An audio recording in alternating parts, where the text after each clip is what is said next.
Yaitu saya jual rumah buat pengacara. Ada yang sampai jual rumah, saya nggak paham. Saya jual di situ 100 juta. Utang itu saya juga kan.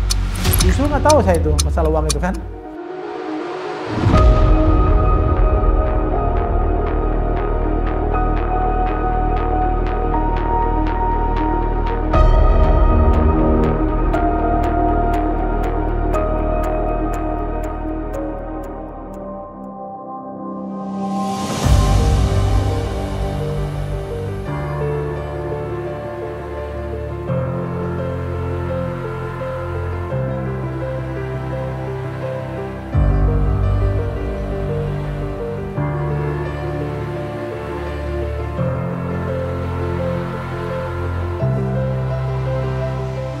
Orang bangunan, ya nggak ada uang kan kalau nggak ada pegangan uang itu. Punya tabungan lah, ya nggak besar, berapa juta lah. Ya, cuman alhamdulillah pada waktu itu kan saya kan rencananya kan mau ini apa, yang barangkali saya dapat jodoh gitu loh Mbak, ada simpenan lah, ada tabungan gitu tuh. Pas tahu-tahu adik saya ya kena masalah inilah, ya itu, yang itu juga ya dipakai dulu gitu. Dikumpulin sama Bu Haji buat pengacara. Ya pada waktu itu kan ya dari saya juga, dari keluarga juga kan kasihan Mbak, istilahnya semua kan ada pengacara lah, misalkan adik saya nggak ada pengacara kan kasihan juga, ya saya ya usahain lah ada gitu, semua juga ya sama pengacaranya gitu. Jadi saya nggak dapat informasi itu, tiba-tiba mereka sudah ada pengacara baru Bu. Oh ya sudah, yang penting waktu itu saya bilang kalau dia sih ini Bu lebih gampang, kita bisa ketemu, dijanjikannya bisa ketemu karena itu dari polisi, gitu aja sih. Nggak pernah tahu tuh. Yang saya tahu itu saya ditunjuk ya, karena mereka aksesnya ke Polda nggak bisa masuk, sehingga saya terima setelah melakukan dulu investigasi, benar nggak keadaan keluarga mereka itu yang ibaratnya ini di bawah garis kemiskinan. Jadi tersentuhlah, apalagi kan ada kawan dari Polda yang minta tolong, Bang tolonglah Bang, ini keluarga-keluarga miskin semua nih. Kalau nggak salah sih informasinya awalnya hanya dari Eko, orang tuanya Eko.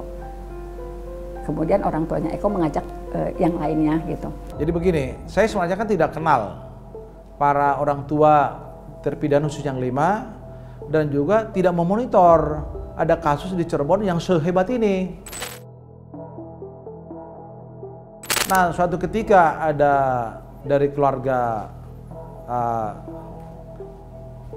terpidana ini mengenal aparat kepolisian, khususnya juga di Polda Jabar.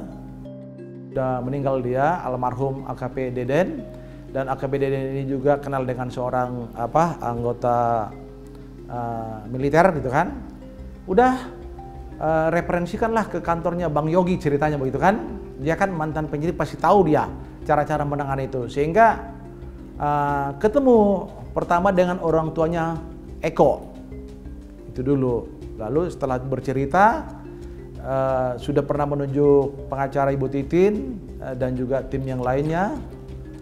Karena Ibu Titin ini dan lainnya tidak punya katakanlah akses untuk datang ke Polda karena mereka agak kesulitan, khawatir putranya nanti terjadi apa-apa. Tolong Pak, Bapak bisa nggak menolong mereka, artinya kami tunjuk sebagai kuasanya. Kami pada saat itu nggak serta-merta oke kan, kami lihat dulu karena kan ini kan Cirebon Bandung kan ini jauh nih.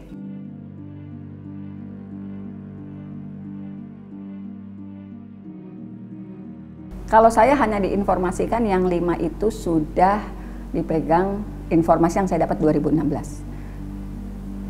Yang 5 itu sekarang tidak saya pegang karena sudah ada pengacara yang ditunjuk oleh Polda Jabar karena pengacara itu mantan polisi. Saya dapat informasinya cuma itu. Apalagi saya berharap banyak, ya sudah kita sama-sama berusaha membebaskan anak ini karena waktu itu saya dapat informasi Pak Yogi memang mantan ya kepolisian dari Polda Jabar. Jika ada di masa sebelum kami menerima khususnya yang 5 terpidana tentang rumahnya dijual dan sebagainya, itu kami nggak pernah tahu. Tetapi yang waktu itu yang nggak mau itu cuma Saka sama Sudirman. Jadi Saka sama Sudirman tetap dipegang saya.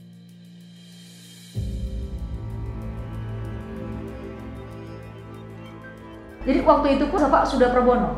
Udah, tanya mereka bisa kok, kan ya? Gitu. Cuman kan saya punya akses ke Polda.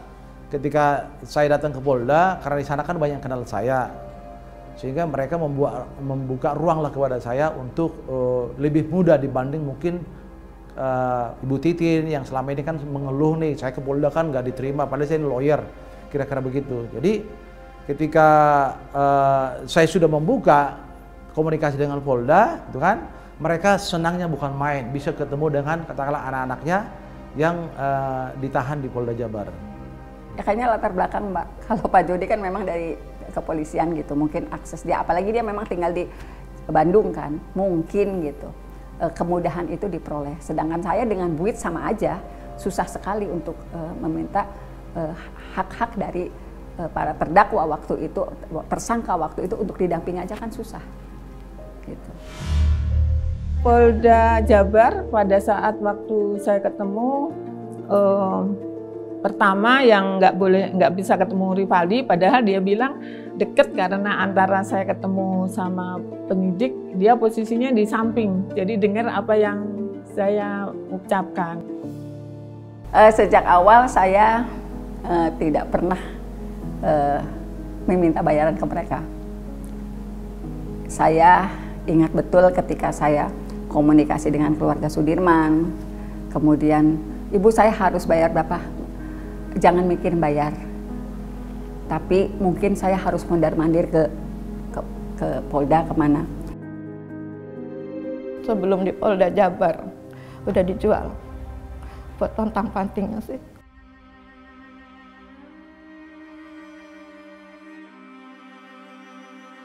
Buat mandar-mandir kan, orang nggak punya ya gimana, saya tuh jadi jual rumah aja lah saya tuh. Ya buat ya pondang-panting, mondar-mandir ke Bandung, kadang-kadang ke Jakarta kan, ke Komnas apa segala macem gitu. Habis puluhan juta kurang lebih lah. Waktu itu Ibu kira-kira keluar habis biaya berapa kalau Ibu masih ingat? Nggak ingat, udah lama. Ingatnya tuh ya paling inget tuh 35 atau berapa sih ya?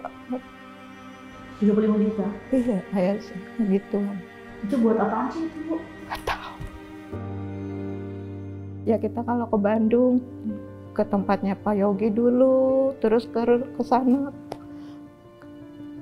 Apa sih Lapas Bandung.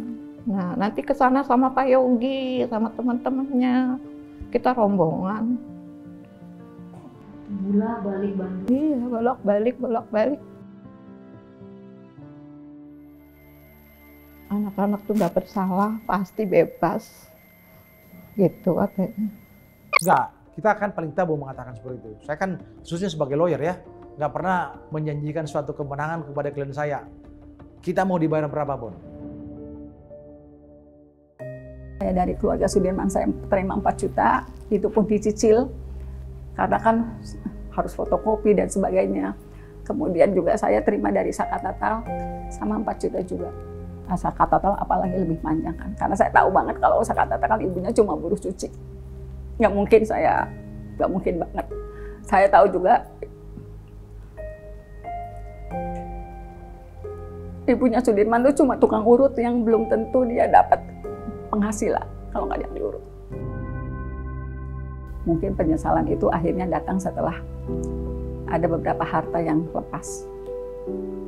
Sampai hari ini juga udah tahu begitu. Tetap ada dipegang Bu Titin gitu, Saka sama Sudirman kan sampai saat ini tidak melepas aset.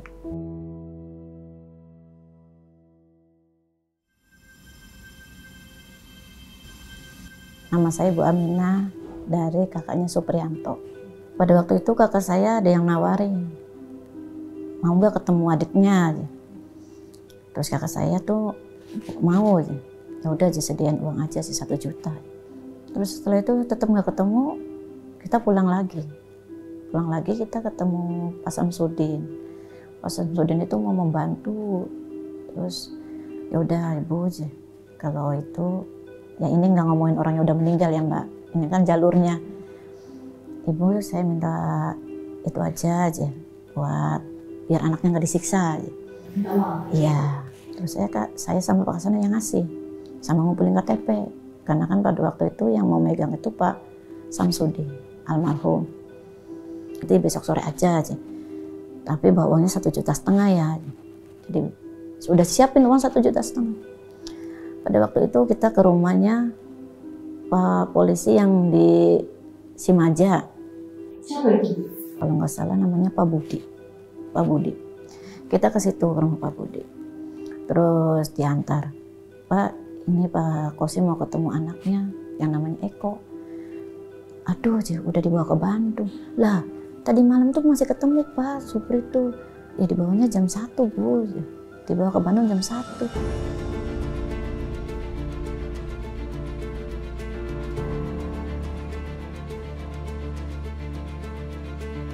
Kita tahu di Indonesia ini untuk mencari keadilan itu nggak murah, mahal Mbak Kristen, mahal. Walaupun ini pro bono, ya menghabiskan uang yang cukup besar, operasional ya, yang cukup besar untuk membela kepentingan hukum mereka. Dan ini bukan perjuangan yang mudah, biaya yang besar, tenaga yang sudah dikeluarkan, effort, waktu, tenaga, pikiran. Ya, kita nggak usah cerita fee pengacara nih, cerita operasional seorang lawyer. Ya, mulai dari mendaftarkan surat kuasa pertama menerima kuasa, mendaftarkan kuasa itu harus ke pengadilan. Itu udah sekali datang. Habis mendaftarkan kuasa kami harus regis, bukti, itu bisa 2-3 kali kami datang. Makan, ongkos, dan segala macamnya. Puluh juta lah satu kasus itu selesai. Belum biaya mendaftar, belum fotokopi, belum metrai, belum yang lain. Begitu mahal untuk mencari sebuah keadilan. Coba bayangkan kemarin kami hadirkan sekian ratus pengacara ke Cirebon selama PK. Ya, berbulan di situ. Ongkosnya, hotelnya, makannya. Ini pengacara free semua, teman-teman ini free semua. Berapa banyak coba? Begitu mahalnya mencari sebuah keadilan, berapa banyak tidak terjangkau oleh masyarakat miskin yang tidak mampu. Saya tetap akan bersama mereka. Saya tidak peduli mau berapa puluh miliar lagi saya harus keluarkan untuk operasional penanganan kasus ini secara free. Saya tidak peduli.